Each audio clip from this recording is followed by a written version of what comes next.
Машина Кейджи сайтына жылына 300 000 жария чыгарылып, автоунааларды сатып алуунун аянтчасына айланган. Аны негиздегендердин бири Тилек Ешеналиев. Бул бизнес алгачкы 2 жылда эч кандай киреше алып келген эмес. Азыр 11 жаранды иш менен камсыздап, кирешеси миллион сомдон ашкан. Сайтка күнүнө 120 000 жаран кирет. Ал эми мобилдик тиркемесин колдонгондордун саны 35 миллионго жеткен. В целом товарооборот. IT бизнес акыл жөндөм талап кылгандыктан программисттерге татыктуу айлык төлөнүшү керек деп эсептейм. Биз унаа жана кыймылсыз мүлк боюнча 2 сайт иштетебиз. Экөөнүн товар жүгүртүүсү биригип 4 миллиард долларга чукул. Алдыда ишибизди кеңейтип, Өзбекстан, Түштүк Чыгыш, Азия рыногуна чыгуу пландарыбыз бар. Креативные бизнесы.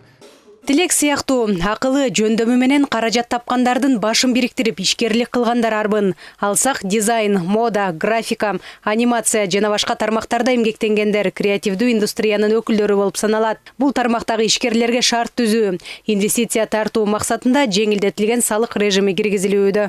Азыркы креативдүү индустриялар паркына резидент болчу мүчөлөр, алардын резиденттери, алар ошол 27,25% ордуна орто эмгек акысынын 12% төлөгөнгө мүмкүнчүлүк алышат. Бул кыйла жеңилдиктерди берет. Андан сырткары киреше салыгы боюнча 10%дын ордуна алар 5% салык төлөп башташат.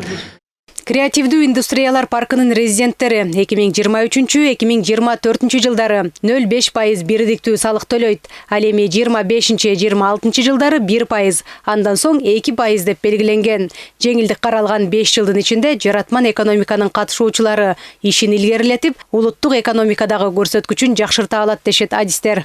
Ар кандай налоговый режимде иштеген, ИП индивидуальный предпринимательный баштап, упрощенный налогтон баштап 4%, 6%дан баштап толугу менен ОСО түрүндө иштегендер көп. НДС 12%, налог на прибыль 10% прибыльден, налог с продаж 2%ден төлөнгөн учуру көп болчу да.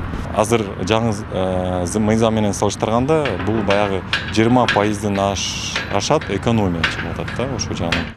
Жеңилдетилген салыктык ставкалардын каралышы жаратман экономиканын өнүгүшүнө шарт түзөт. Белгилей кетсек, былтыр креативдүү индустриялар паркын түзүү жөнүндө мыйзамга президент кол койгон.